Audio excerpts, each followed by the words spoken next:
യുഎഇയിലെയും മറ്റ് ഗൾഫ് രാജ്യങ്ങളുടെയും സുരക്ഷയ്ക്കായി ശക്തമായ നീക്കങ്ങൾ ഇപ്പോൾ ആരംഭിച്ചു കഴിഞ്ഞിരിക്കുന്നു. യുഎഇയുടെ അടിസ്ഥാന സൗകര്യങ്ങൾക്കും സാധാരണക്കാർക്കും നേരെ ഇറാൻ നടത്തിയ മിസൈൽ ഡ്രോൺ ആക്രമണങ്ങൾക്ക് കൃത്യമായ നഷ്ടപരിഹാരം തേടാനാണ് നിലവിൽ ഗൾഫ് രാജ്യങ്ങളുടെ തീരുമാനം. ഫെബ്രുവരിയിൽ മിഡിൽ ഈസ്റ്റ് സംഘർഷം ആരംഭിച്ചതു മുതൽ യുഎഇക്ക് നേരെ 2000-ലധികം മിസൈലുകളും ഡ്രോണുകളുമാണ് ഇറാൻ തൊടുത്തുവിട്ടത്. എന്നാൽ യുഎഇയുടെ പ്രതിരോധ സംവിധാനങ്ങൾ ഇവയെല്ലാം ആകാശത്ത് വെച്ച് തന്നെ തകർത്തു. എന്നാൽ തകർത്ത അവശിഷ്ടങ്ങൾ വീണ് സിവിലിയൻ മേഖലകളിൽ ചെറിയ നാശനഷ്ടങ്ങൾ ഉണ്ടായിട്ടുണ്ട്.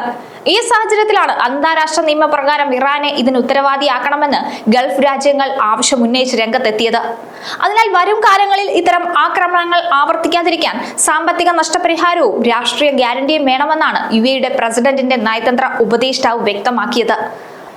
ആക്രമണങ്ങൾ കാരണമുണ്ടായ സാമ്പത്തിക നഷ്ടങ്ങൾക്ക് ഇറാൻ നഷ്ടപരിഹാരം നൽകണമെന്നും അയൽ രാജ്യങ്ങളെ ആക്രമിക്കില്ല എന്ന ഉറപ്പും സുരക്ഷാ കരാറുകളും ഇറാൻ പാലിക്കണമെന്നുമാണ് പ്രധാനമായും പറയുന്നത്. അന്താരാഷ്ട്ര തലത്തിൽ ഇറാനെ ഉത്തരവാദിയാക്കുന്നതിലൂടെ മേഖലയിൽ ഒരു സുരക്ഷാ കവചം ഒരുക്കാനാണ് യുഎഇയുടെ ശ്രമം. കൂടുതൽ ഇൻഫോർമേറ്റീവ് ആയിട്ടുള്ള വീഡിയോസിനായി ചാനൽ സബ്സ്ക്രൈബ് ചെയ്യാൻ മറക്കണ്ട.